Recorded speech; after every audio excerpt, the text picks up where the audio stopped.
মাছ ধরেছি, এই যে মাছ, এই দুইটা মাছ ধরেছি, ধরেছি পানি থেকে। ওই যে এখানে পানি, এই পানি থেকে ধরেছি, বুঝছো? তুমি তো ঘুমিয়েছিলে। এই দুইটা মারা গেছে।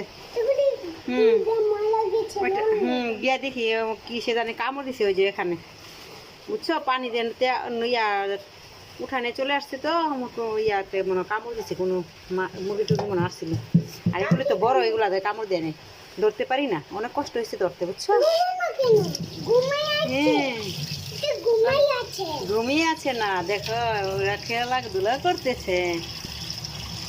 আবার একটু পরে দেখি, আবার সকালবেলা দেখবো, মারবো। হ্যাঁ, এটি এখন কাটবো, কেটে শোনো, কেটে রান্না করতে হবে। এই যে দেখো কি সুন্দর মাছ। তুমি খাবা? ওই যে এখান থেকে আরো আরো মাছ